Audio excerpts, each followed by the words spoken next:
Hey, hi guys. I'm here. I'm going to try to show you how to do the necks now. I'll talk about the tools and the different items that you'll need. Some of the items you might need for yourself. Some you can get away with. You don't need every fancy tool. I'm going to show some of the stuff, but you don't need every tool out there. It will be up to kind of how you want to do it. We're going to do the head of the neck now. You can see, so our plan is to figure out how to cut this without messing up the no-fly zone and the tuner place, and we're going to use here. You can see I started to tape. As we look at the table, there's different sections of the table, and I took pictures and I'll show you. Regular tape. I would point out good quality tape is better. Frog tape or quality. If you use cheap stuff, it's going to come off and it's not going to work as well. What you're going to want to do is protect your fret. So you're going to lay the tape down, and I'll demo that a little bit later when we start on it. But you're going to protect these as you go, because you're going to primarily work in this area, and then as you sand the back. And then later on, if you paint the back, you'll want to protect so that you don't paint the fret too as well. So I'm going to grab the camera and kind of take you through the table so that you can see. All right, so first you have your no-fly zone paper. And what you're going to do is take and play with your design and see what shapes you want to do, and just keep doing it until you kind of get a shape that you want. Then we'll take scissors and cut this out, and then we can lay this right on the head, and then we can transfer the pencil mark to it, and we can cut it out. And again, I'll show you how to do that. Okay, so how do we transfer this over to our guitar? Now, I would point out, when you're doing the shaping, you can get really fancy and circular. I had one girl, like, she did flames and everything. But if you get really pointy, sharp edges and you make them really thin, they're more likely to snap off and break off, just to realize. Also, this is a guitar you're going to use and handle, so you want to think kind of about what that edge is. You can also do things like, this is a guitar I built. Now, this is a full kit where I actually had to shape the body and put it all together, and I actually had to glue the neck and do all the frets too. That's another unit. But you can see I did a practical kind of thing with my guitar, where I wanted a place that when I'm not using my capo would be able to fit and hold. So I kind of did the same idea of my shape, and then I kind of cut out a place specifically for my capo to kind of fit in and slide in, stuff like that. No, that's up, that's personal. You don't have to do stuff like that, but you can kind of see how I did this. So I was going to try to show you by kind of transferring this to show you kind of how that worked, so you can kind of see how I can take that shape and I'm going to translate it right over to the other one too as well. So I'm going to do that now.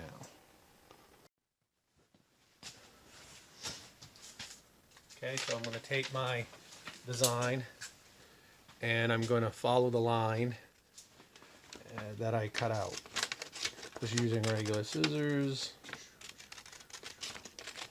Follow that line all the way through, sweeping.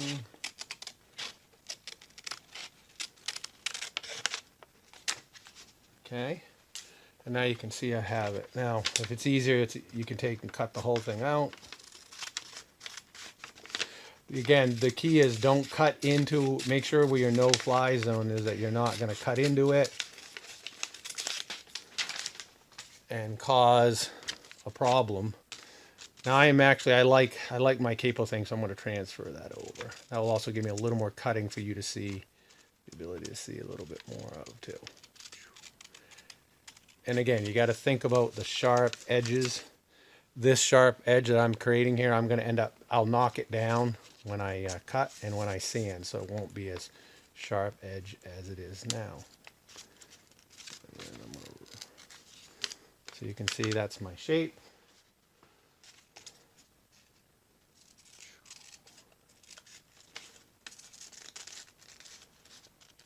And that's why you try to do it a bunch of times, just to see, before you commit, what shape you want. Now, the other thing I'm going to do is, you take your pencil and poke. If you kind of hold the light up, you can line the holes up to it. so that you don't by mistake like are off. I'm just going to poke through. Got my fingers, so I'm not poking them through. Good. I'm just going to shove this in here. Okay. And that way I can make sure I'm not messing up my no-fly zone as I lay this down and figure out what I'm going to do for cutting purposes too. So I'm going to do another one just to have it. Okay, so now I'm going to take this and transfer this design to it. I'll show you that in a second. How we can cut, we're going to go and cut it. We can use a variety of tools. First thing, always safety first. We're going to put on our safety glasses so that we have those. You always want to wear those. Later on with dusting sawdust, if you need to, you can wear a safety mask. These are higher level safety masks if you want. It's up to you, depending on your ventilation area. It's just sawdust is what we're making. Actually, if sometimes when we do the fancier woods, I actually save the sawdust, because with glue, if you nick or something with the body of it, you can actually fill in pieces if you have a problem. But you don't have to have that, but that's a nice thing to have if you have it. You can see there's cutting tools, there's some sanding tools, some clamps, and I'll talk about how we can use that too as well. The cutting tools, you can use a coping saw, and I'll demo that a little bit later. There's hand saws. This is a jigsaw you could use. Don't forget, the wider apart the blades, the rougher the cut, the tighter the blades, the better the cut. So I'd try to do a tighter blade one if I could, if I have access to that. And again, we'll talk about how to use this safely too as well later on.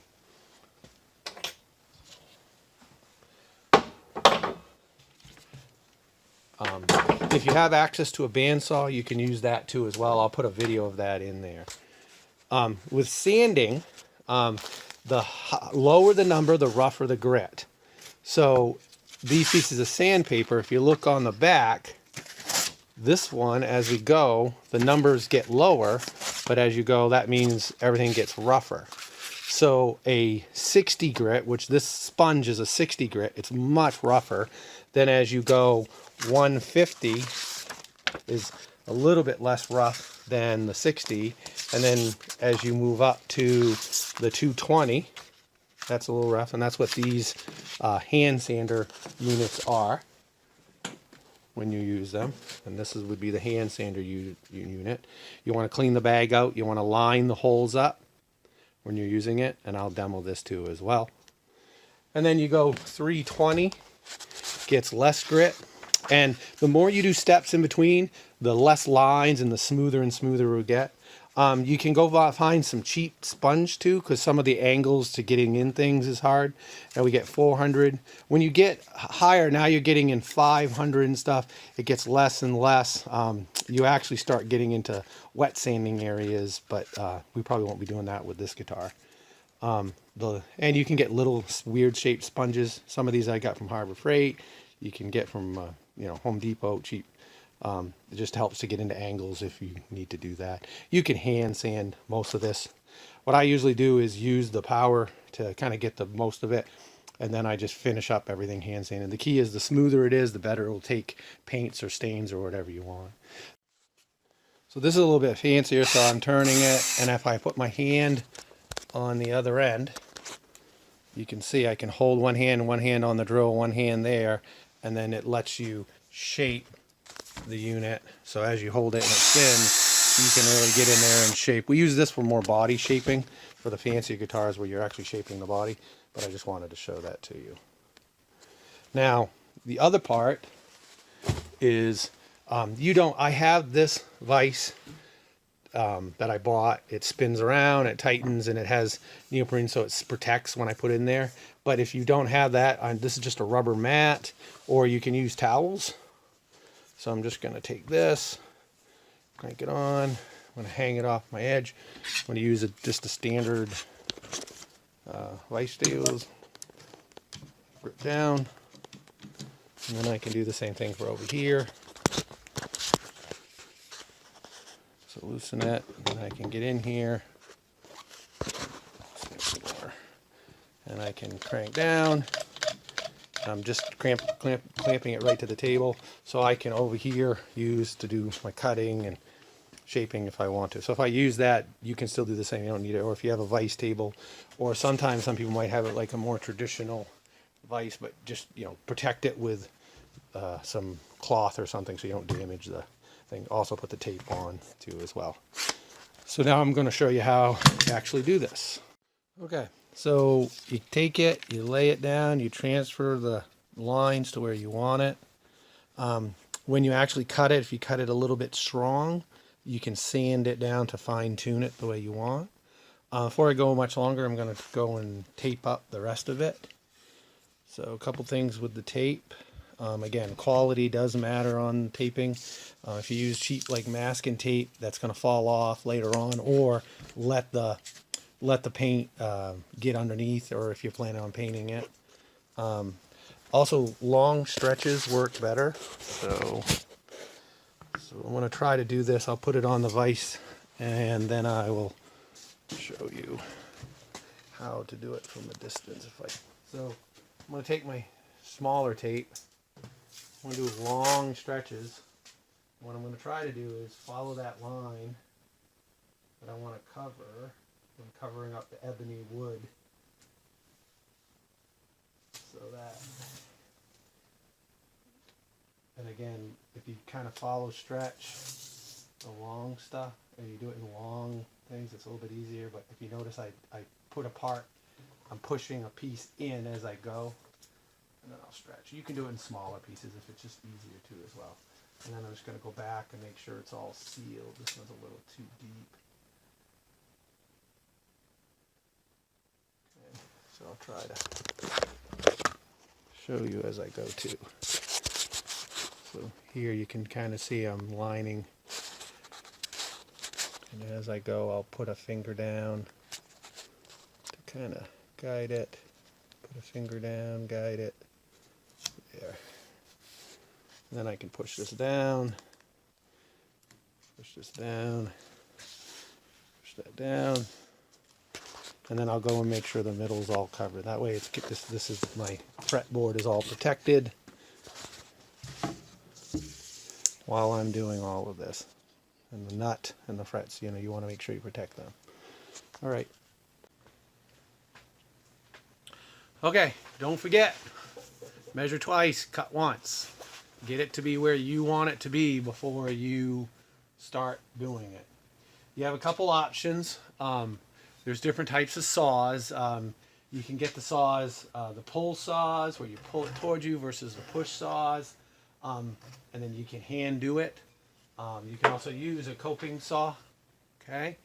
A couple things what I would recommend doing is, so if I'm going to do this, what I'm going to do is cut it in sections, so I'm not trying to cut the whole thing if I'm going to do this by hand. So I would find a section that I'm going to do. And again, I can use this type of saw, or if I'm going to do just a straight line. And again, you make sure you're figuring out whether it's a pull or whether it's a push. Like this one isn't a push, see how it stops it, versus if I do a pull.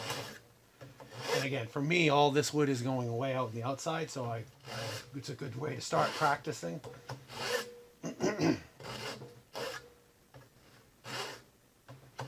again, I can do this. So I'm going to take out the most pieces that I have. Now this is good hardwood. Softwood cuts better, pines, things like that. Basically the grains are not as tight. The hardwood, the grains are tighter, which means they're stronger, harder to cut. A lot of times it's easier if you cut across with the grain, you'll actually see the grain. So I'm actually, if I go this way, I'm cutting with the grain too as well. If you would like to do a power version of it, again, at school, we'll use the bandsaw, keeping our hands away, and we'll go and trim it out that way. I'm going to go and do it with a jigsaw, so I can show that way that's done too as well. You can see I did finish up taping up my thing, so I'm going to tighten this down.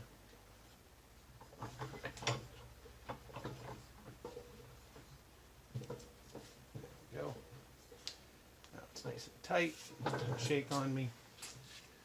Got my jigsaw. I'm going to keep my hands away from it, obviously, away from the blade. 2 hands on it. And then I'm going to just start cutting.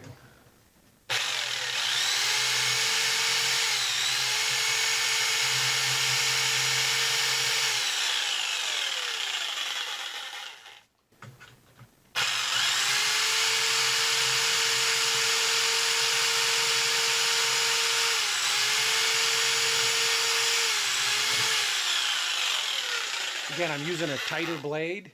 The other thing too is, yeah, I gotta take that down. I'm kind of doing it in an upright position so you guys can see it.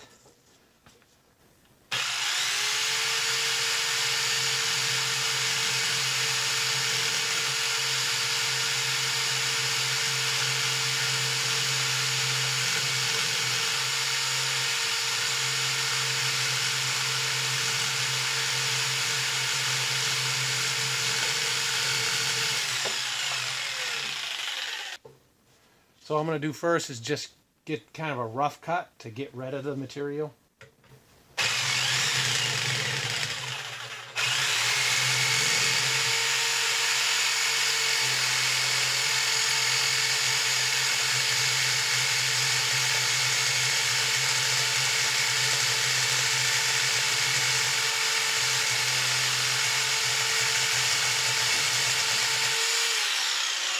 You can see I'm kind of far away from the line itself. Okay, so I'm just kind of getting the rough cut.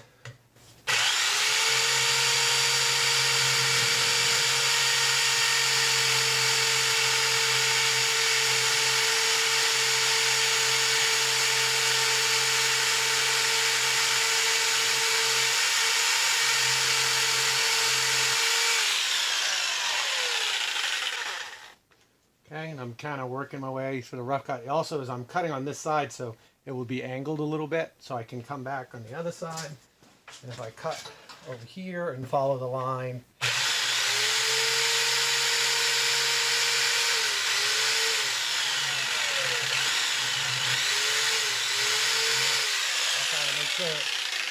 I'll make sure it's more level. And again, I'm going to hand sand all this, so I'm staying strong to the line because I'm going to sand to the line, and I'm going to fix it all up and shape it even nicer as we go.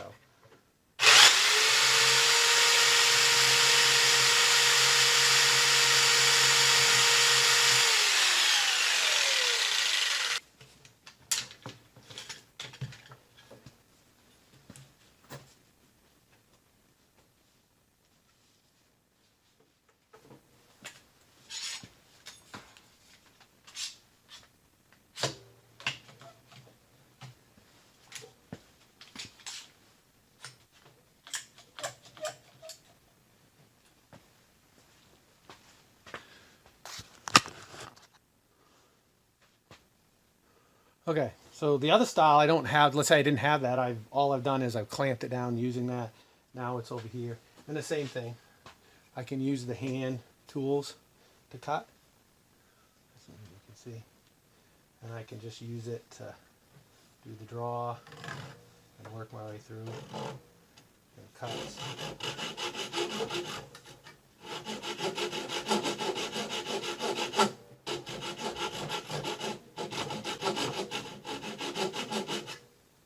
The same thing, I can use this to cut too.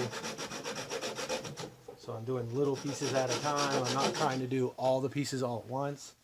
Coping saw, same concept. The coping saw will be a little easier when you get into, like, for the curves. When I was trying to do the curves with the flat saw, it's a lot harder, but with the coping saw, it lets you curve a lot more. And again, jigsaw wise, this is probably a little bit easier doing it on a flat surface.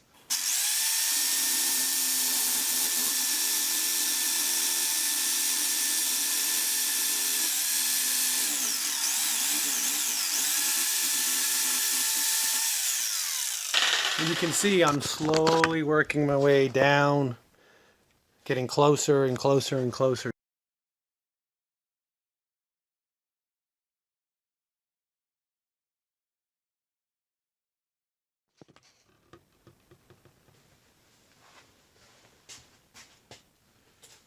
Okay, now that you have your head prepped, let's talk about sanding. Again, I'm going to use a cordless sander. We can have the sponges. This is 60 grit, 220. These get into 300 and less.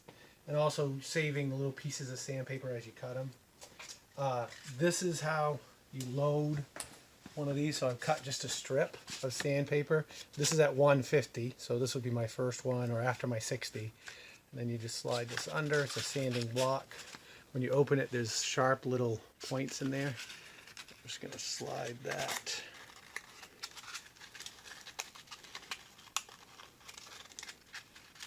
in.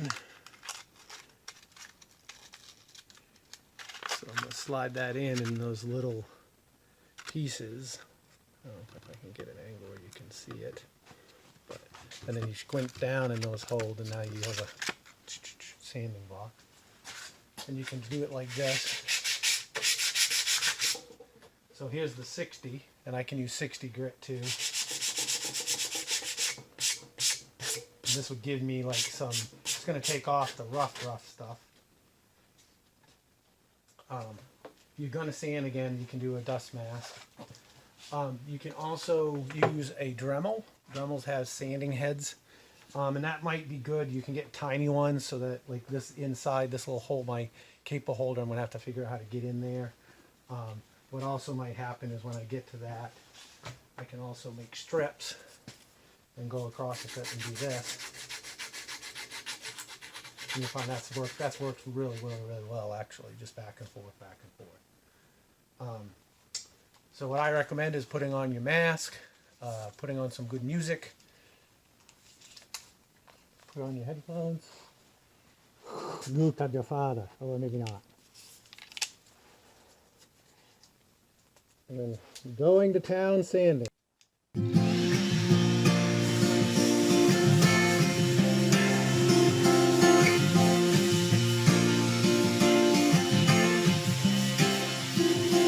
It started as a spark, now it blazes like a wildfire. Hold it in our hearts, never let it go. It's lightning bolts in June, we're blowing up the summer night.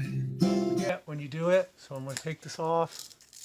So again, this is like rougher.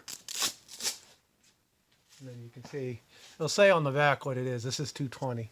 I'm going to line the holes up so the holes help suck the sawdust in. I already made sure the bag was empty, and now I'm going to go back to sanding. The willow trees are weak, still they don't know why. So dear July, stay with me for one more night. The party can't be over, just got here. So dear July, I can see the summer in your eyes. Your vanity is filling up my soul.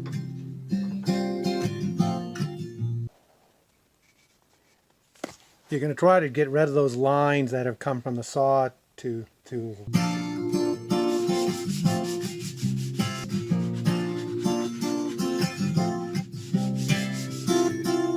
Lying in the yard at some old-fashioned farm, studying the stars and wondering where I'm from.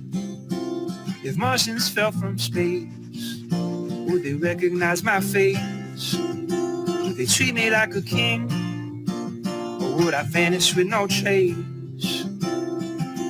So dear July, stay with me for one more night. The party can't be over, we just got here. So dear July, I can see the summer in your eyes. Your vanity is filling up my soul. You can go your own way, go your own way. You can call it another day.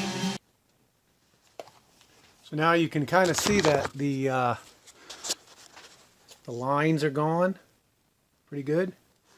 And then what I like to do is I just work my way through down. So now I'll go, that was 220. I'll jump to 320 and then 400. But I'll probably do a lot of that by hand, because the more you do that by hand, the more I can control. I like to soften my edges because I'm going to handle this as a guitar. So I don't like sharp edges on the thing, so if I touch it. But I'm just going to slowly work till that's now you can kind of see, make some sawdust. You can get a vacuum after. And then you can do the neck, and I'll demo the sanding of the body too as well. Dear July, stay with me for one more night. Party can't be over, just got you.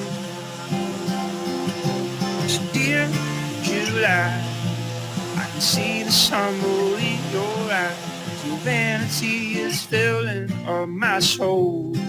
You don't need to really get too deep into these. I mean, if there's any loose stuff like that you'd want to, but you don't really need to get in here. It's more about the surfaces, and you'll feel it to the touch, and you want to just get it so it's so totally smooth. And then when that's ready, we'll talk about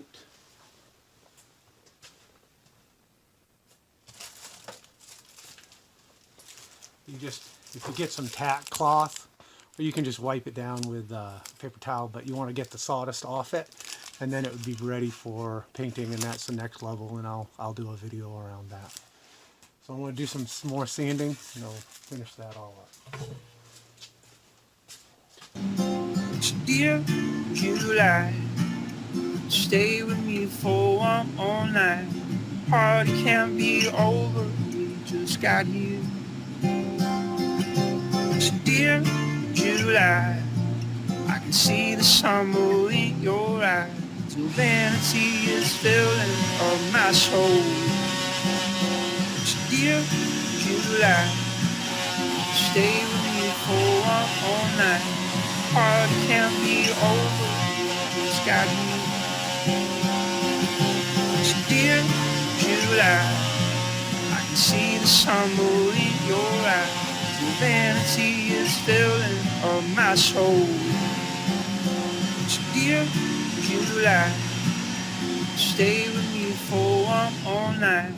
Party can't be over, we just got you. Dear July, I can see the summer in your eyes. Your vanity is filling up my soul. Yeah.